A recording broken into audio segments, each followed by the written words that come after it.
No, idiot.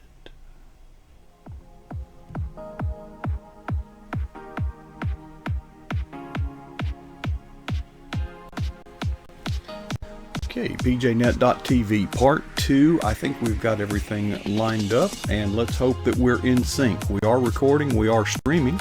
We've got Dell standing by. It's 9:30 on the East Coast. It's time for switching to studio number 8. And we'll do that in 5, 4, 3, 2, 1. Well, welcome to PJNet.TV. Part 2, time for Dell Didway. He is our regular guest at this time. Welcome to all of you in the PJNet.TV chat room, and welcome to all of you watching live, Facebook, Twitter, YouTube, wherever it may be. We would invite you, if you are watching there, to join all the friendly folks in our chat room at PJNet.TV. You can watch the same thing there and enjoy the people. But you did not come to hear that. You came to hear the man, and he is, in fact, with us right now. I think this is Dell Didway, but I'm not sure because did you mow the grass and run over your hair or something? What? Everybody's having a bad hair day today, except me, of course. This ain't bad at all. This feels great. I did a self haircut last week. I went out and got clippers and gave me a number 2 all around. So I think it looks pretty good. It feels great. Keep your day job, Dell. Hey, I liked it. It took me about 3 minutes to do it. I just buzzed it all around. Took a number 2 and just was. Is this how you're enforcing social distancing? Is people think, oh, no, my hair was just great, driving me crazy. Well, I'm gonna just let mine grow and grow. It's a good excuse. I can still have hair, and I want to do that. So, yeah. Anyway, I may do this. I may just save myself about $400 a year. I just went up on a $20 pair of clippers and buzz me, and I may do that every 2 weeks. So I spend about $40 a month total, and so $20 a shot. I go twice a month. So that's too much. No, I got to keep it short. Yeah. So I may have just saved myself several $100. You could just let it grow out. That's the other way. But anyway, Dell, I was glad to see your blog today. DellDidway.com. Let me put that up on the screen for everybody. If you're not reading Dell's blog, you're probably not doing anything else right either. He's always got interesting stuff, but today, the chaplain, people, I don't know if everybody understands that teams have chaplains. That is a tradition. And I don't know if people know that, but apparently you know this guy pretty well, the Bengals Chaplain, and he's always got a story, but his story now is not about other people; it's about himself. Yeah, Lamorris is a good friend of mine. We've met several times down at the games. We've gone to hear him preach several times when he comes to our area. He goes to my son and my daughter-in-law when he comes in. He often speaks and preaches at their church, and he most recently he had a little wedding marriage seminar, so we went to that, and we always take the time when he's in town to come hear him. He'll shoot us a text, and he wrote the foreword for my Bengals book, so we are good friends. And so when I heard that he had the coronavirus, I was a little concerned and followed his story a little bit. Then reached out to him yesterday. Actually, sent him a text yesterday morning, and I said, "Hey, you got a few minutes?" He said, "Sure. Call me." So we called him. We talked about his experience with it because he's the only person I personally know that's suffered from this virus. So I thought his story was pretty compelling. Well, and you did a great job of peeling back the layers. Because I think we all are in touch with the metrics that we see, the numbers. I think we're all in touch with the protocols, social distancing, mask, washing hands. But this thing, your blog went way deeper past the skin of that. Yeah, because he's a healthy man. He's 40 years old, and nothing wrong with him. He's pretty energetic. He's an energetic young man, and he said it. He felt horrible. Was feeling sick and got up in the middle of the night, and he said he just basically fell in the bathroom and he couldn't get up. He couldn't move. And he said he had a really high fever, and his wife Megan, who we've met, she's a pistol. Got him dressed and took him to the hospital, and I was surprised it took 11 days to get the diagnosis. But Lamorse told me that he thought he was dying. He said, Dale, I thought I was going to die. He said, I've been sick before, but I've never had this feeling where I thought I was going to die. And and then I reviewed all the things that went through his mind, and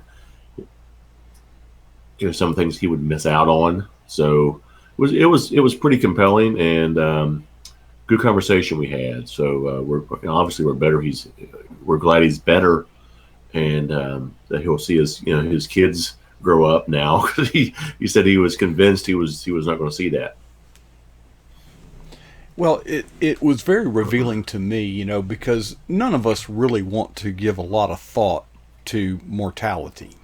We don't like it. I don't like it. I mean, I get upset when my dog dies, something like that. It tears me up. Yeah.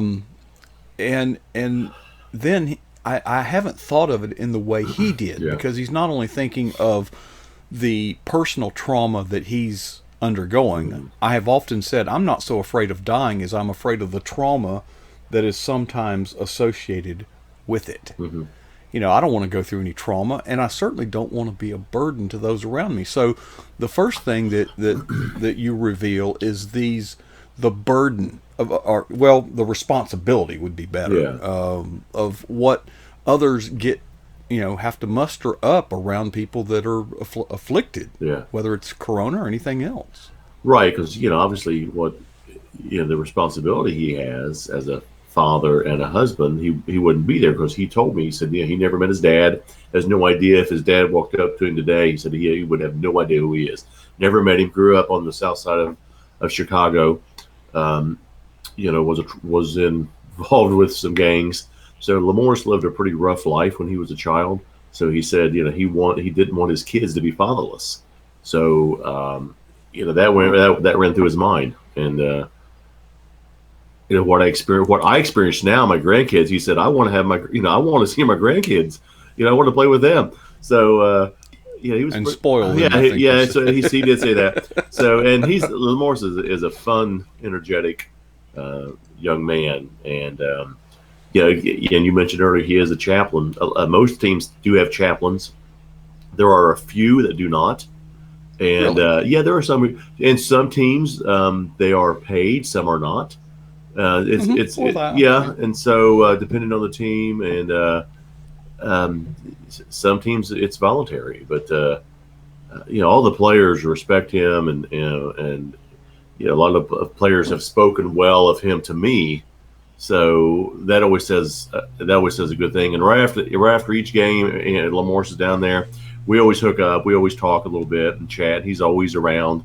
After the ball games, waiting for the players to come out and talk to him and things like that. So he's a very popular gentleman as well. They all love him. But a lot of folks, don't know him. They, your normal fan isn't going to know who he is. And he told me that he likes that. He likes that. He doesn't want to be in the spotlight. So, but the players and the organization is very much aware who he is. Well, Dell, the thought, the next layer was that, emotional, Mm-hmm. Those around you, you're a father, you're a husband, grandfather, then the caregivers, the providers, the sympathy for them. But then it really hit me is you realized I thought I was going to live longer. I've got unfinished business. Yeah. Yeah. I mean, he's 40. So long way to go, and we joked about that. He wants to see he said all his kids are going to impact the world. So he has a lot to accomplish. He has a lot of ground to cover. He, during the off season, is on the go all the time. He has a full schedule.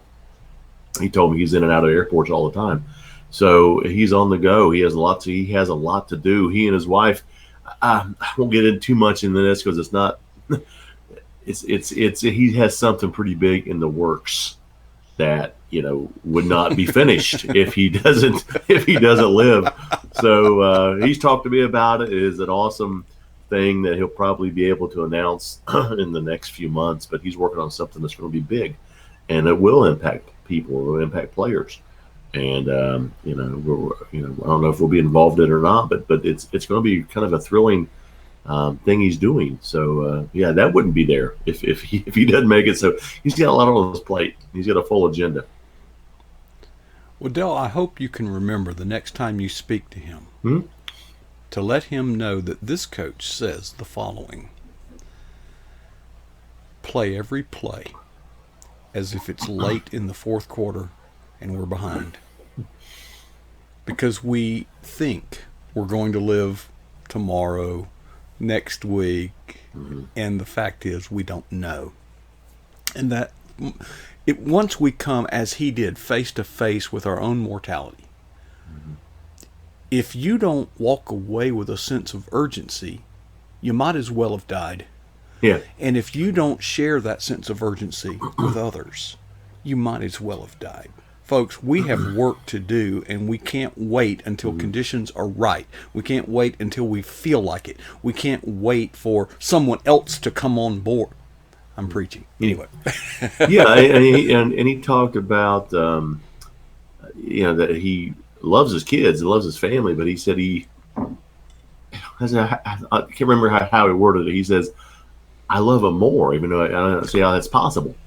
But because his wife stayed with him there, his whole family was exposed. He thinks his whole family had it at one time during his illness. Yeah. Because Megan stayed with him. Ran the room. Yeah, Megan stayed with him there in the bedroom, and so she had some symptoms but didn't go full scale. So I think, and what I've read about it and know about it, a lot of folks won't get it who are exposed, and they won't go down that road.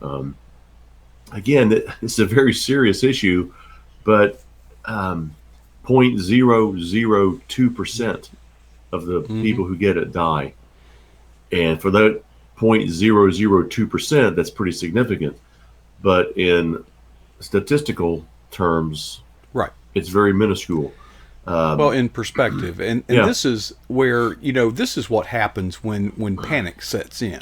Okay. Well, yeah, don't get me started on that, because we all know who's creating the panic. The media is creating the panic. The media I wasn't trying to. Yeah, the media wants the president to fail. They want this nation to go into a recession. There was a headline that I saw in Dallas. In Houston, that said Democrats will take advantage of this economic downfall. So the Democrats love this. They absolutely love that our nation is struggling, and it's disgusting because they're thriving on it. They're counting on it, and the media and the Democrats are the reason this nation is in panic right now. Well, you don't have to be a statistical genius that managed to get a C- in EXP 2000, as I did. Lowest grade I got in college. Yeah. Statistics. Yeah. But what blows my mind, and this is where you start to think there is some sort of narrative. They report the number of cases. Okay, but they don't tell you how many people are in the country. There's about 330 million. And then they'll say, but there's so many cases in Italy. Well, I'm sorry, Italy doesn't have the same population as the United States.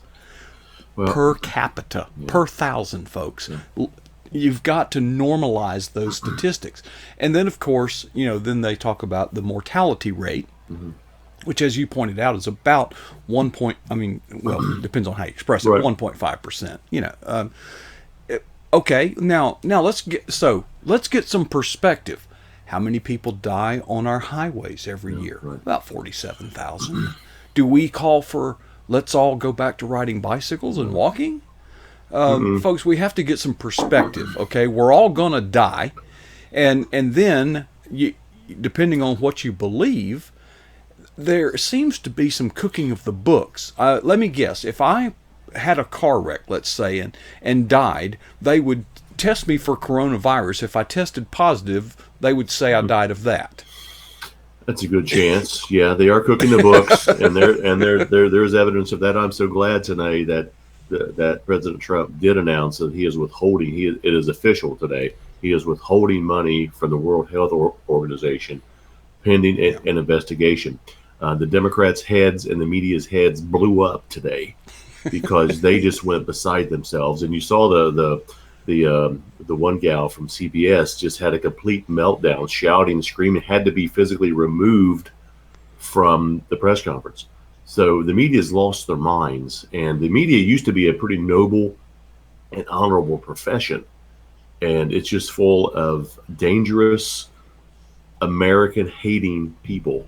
There's only a few reporters left that actually report the news, and I don't care if you hate America, but if you report it fairly. But some of these goofballs, I won't even mention their names. I don't see how they got their job. I really don't. And I'm not being funny. I don't realize, I don't understand how people who are this biased can have a job that's so critical and in such the public eye that persuades people. Because I think the media giants as a whole are socialistic American haters that want this nation to fail right now, and they want this president out. So that's their agenda. It's their job, their agenda, as you would say, to be critical of the president. Okay, I get that. But it is our job to be critical of the press. Okay? Well, yeah, so no, I don't think it's their job, because I've been in the media. It's not their job to be critical of the president. It's their job to hold them accountable. And if they see something wrong, you ask. But if they see something good, ask. But they don't see that part of it. They just they take every aspect. I mean, when President Obama declared the national emergency in the H1N1 pandemic, the Ebola, he was playing golf. He was on the golf course when he made that declaration. They would call for his removal if Trump was on the golf course. The president is holding daily press conferences. How more transparent can you be? And that's dangerous. I mean, that is he's risky, having a blast. I should say. Yesterday's except for Trump. Yesterday's got more ratings than the Super Bowl because of what he did. So it was awesome. It was awesome. I haven't watched it. I am eager to watch it because Richard Nixon had a terrible relationship with the press corps. And I think his parting words as he got into the helicopter, you'll have to find somebody else to pick on. Yeah. Something like that. You won't have Richard Nixon to kick around anymore. That's what he said. So it got to him, but I don't think it gets to Trump whatsoever. He took over. There's a new sheriff in town. He blistered them yesterday, and they all deserved it. And I don't see how they even came back to the press conference today, because they had to have their tails between their legs. But they're so arrogant and moronic that they really didn't realize that they were being taken to the woodshed. So, but I really don't see how some of these guys got their job. It's embarrassing. Dell, and you're a member of the press. Kind of, yeah. So kind of. You have a press pass. I could do so much better than those clowns do. They're really good. And just being fair. Just when I go to a game or when I go to an event, if I don't like it, I just tell what happened. And that's all you're supposed to do. You're not supposed to editorialize. You're not supposed to second guess. We talked to the coaches in the press conference about, why did you do this? Why did you do that? If Jim Acosta talked to Mike Ditka in a press conference or Bill Belichick like he talked to the president, you wouldn't see the guy anymore. I mean, they would see him in the hospital. I've seen some of these guys removed for being just somewhat sarcastic. I mean, told to leave, and so they should be grateful that the president even acknowledges their existence. So. And they're there at the pleasure of the president. And I'd be a little careful what I said, but I try to think of the role of the reporter, the press corps, and all that. Del, I have been on the chain gang. Now the home team provides the chain gang at a football game. Well, obviously it's going to be home team fans, but at the same time, we're interested in a fair game. Right. A fair game. We stretch the chain out the same way for our team as we do for their team. Yeah. Okay, we don't twist it up, which, I've heard stories. Yeah, you can, but yeah. Now there is such a thing called a home field advantage. There is. And let me explain. I am on the chain gang on the opposing team's sideline, and I get to see and hear things going on. Now, at halftime, the ritual, the protocol is, since we are like part of the officiating crew, we get free hamburger, hot dog, drink, whatever at the concession stand. That's not where I go. Right. I go to the coach and say, by the way, number 19, he was over there throwing up. He's weak. Okay. That's called home team advantage. You're giving them intel, right? You're doing recon. So, yeah, there's part of that. In fact, we talked about that last night in my sports writing class about the food and getting freebies and having ethics and not taking gifts and things like that. Now, food is different. They can feed you. That's not considered bribery because the evidence is gone once you eat it. You can't say, I didn't feed me. So if they give you a shirt or something, yeah, you can see that. But we go to the Bengals games all the time. They feed you well. They feed everybody well, and they're not doing it to get good coverage. So there's a difference. That's called hospitality. Yes, hospitality. Not okay. Not, and everybody, and presumably, if you give it to everybody, it can't be exactly. a bribe. Everybody's good. You right. All the press gets it. We all get it. Home and right. Yeah, that's nothing wrong with that. Dale, you're still teaching that class though, right? 2 more weeks. Yeah, 2 more. Had a class last night, and 2 more weeks and it wraps up. And hopefully it's almost over, so it's good. Yeah, we have 2 more Saturdays, 2 more Mondays, and it's over. So the finals is in 2 weeks. So we're having their finals this week. They're writing me a column, and we're going to have it published in the local paper. That's their final exam. If it's a good column, we'll get it published for them. You see that as something you're going to keep doing, or? Oh, we'll see. We'll see how it goes. I mean, I don't know. I don't think there's a class offered this summer, but in the fall, if they want me to do it again, I'll do it.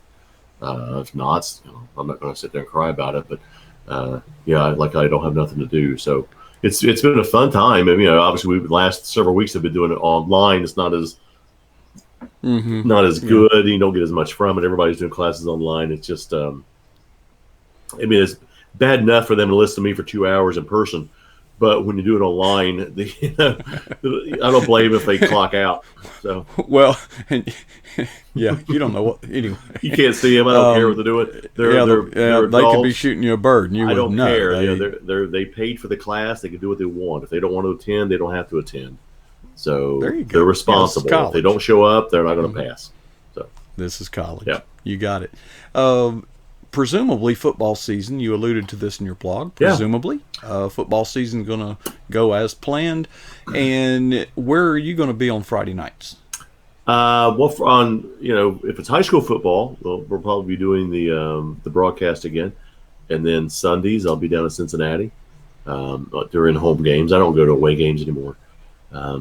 Just so we'll be down there. There's a highly good probability that the NFL will go on a schedule right now, which is a good thing.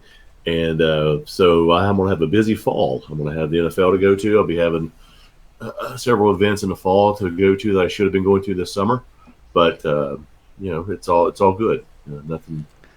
The 500 is still on. The Kentucky Derby still on. That's next month though. No, it's been pushed back to August. The Indy 500 is in August now. Oh. And that's always been like a Mother's Day tradition. It's always been on Memorial Day weekend. Yeah. And first time in forever, it's not going to be on Memorial Day weekend. So it's pushed back to August 23rd. And then the Kentucky Derby is going to be September 5th. So that's always the first Saturday in May. The Derby is. The Masters has been pushed back. So, it's just everybody's routine has been uplifted, which is fine. It's good. I mean, the Blue Ridge Mountain Christian Writers Conference was pushed back down to November. And the Book Expo, I was wondering when that announcement was coming. Just found out yesterday. Okay. And the Book Expo that we were going to New York was pushed back, and now it's going to be next year. They're canceling it this year. The Olympics is next year. So I'm going to have a busy, busy fall, busy next year. So because they're all shoving everything in together. I know we're a little over time. I wanted to point out that something not many people understand if you're not close in coaching or close to the game, football teams, championship football teams are made in the off season. Oh yeah, the off season is critical. I mean, a lot of these guys a lot of them get together during the summer, and right now they're not doing that. They're not. They do workouts together. They'll 4 or 5 receivers will go to where the quarterback lives, and they'll spend a few weeks together, and they'll go find a high school football field, and they'll work out on that field. So what they do in the off season is critical. They get the timings down, things like that. So it's going to be interesting to see. Right now, the NFL is not on a delay; they are on schedule. College football is still talking about delaying, but I hope that doesn't happen because we have to get back to a sense of normalcy pretty soon. And something that brings people together and provides a sense of unity is professional sports and college sports.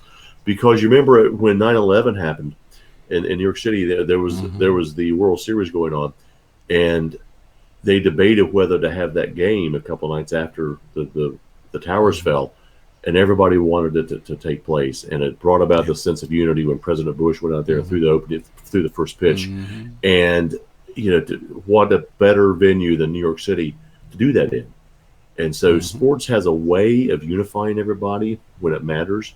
So I think plus it's a huge economic boost to each city, and you have to think of that too. I mean, when I go to Columbus to watch an Ohio State game, you have 110,000 people packed in that city, in that stadium, which means revenue for all the restaurants, revenue for the city, revenue for parking, revenue for vendors.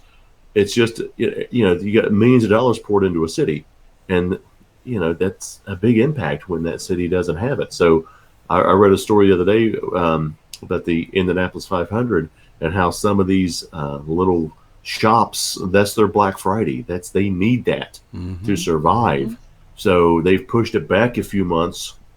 The stimulus package the president has done will help those businesses get through. So when the Indy 500 does come to town now in August, those businesses will still survive, and the hotels they'll be full. And they'll be making their money then, and they'll be able to survive. Right. When you see, how these people are making, coaches and players making all this money, and you say that's not worth it. Well, you don't that doesn't take into account. Believe me, if the team starts losing, hotel rooms go empty. Well, they do, and they do. So people feel the revenues of it, and so it's a business. It is a business, and communities. It's the lifeblood. The Kentucky Derby's the same way. It's the biggest event in that city.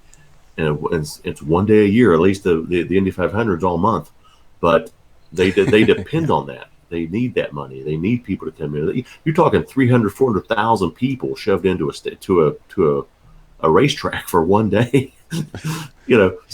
Paying many of them a godly paying $100 plus, north of $100 a night, and a 15% bed tax. My gosh! And the car rentals, on and on it goes. Yes, millions of dollars. Billions. And so this has thrown everybody into like having a losing football team in your hometown. Yeah. Plus, it's going to hurt. Plus, some of the race teams for the Indy 500, there are some race teams that said they could not survive without the 500.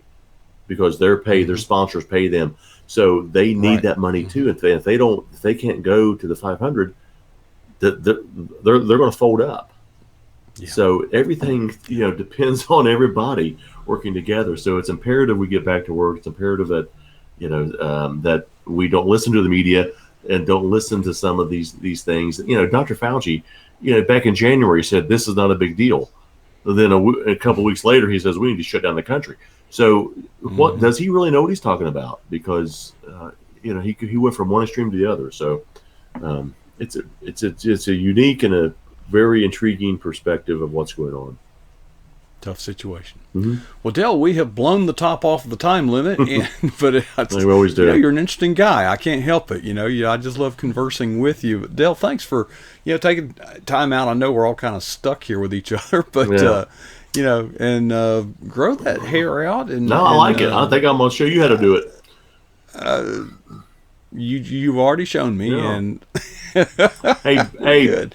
Brad Lee liked it, so that was the main thing. Well, surprise. Yeah, that, all right. Well, Dale, appreciate all your and appreciate your faithfulness in being here.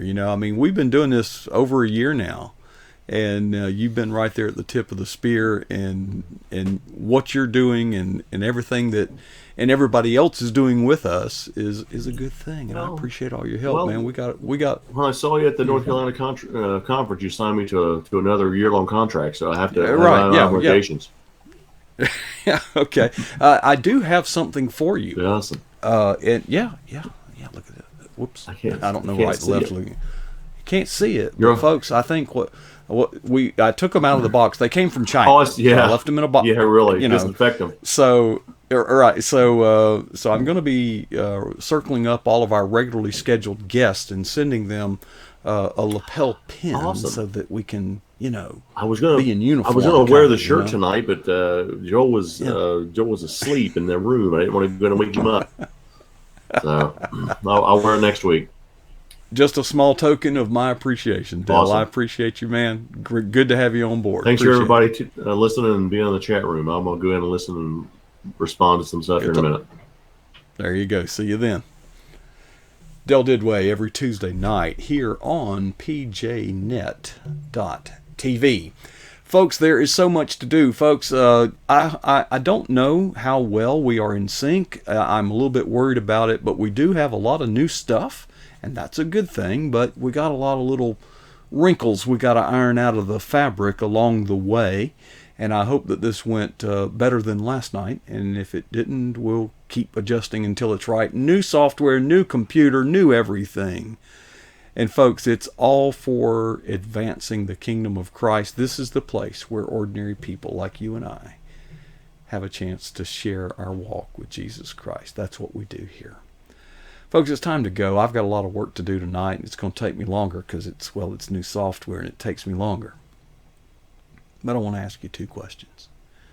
First question is, what is the single boldest thing you have ever done for Jesus Christ? My second question is, well, just how long ago was that? The challenge for myself, and I hope for you too, is that you'll never be satisfied.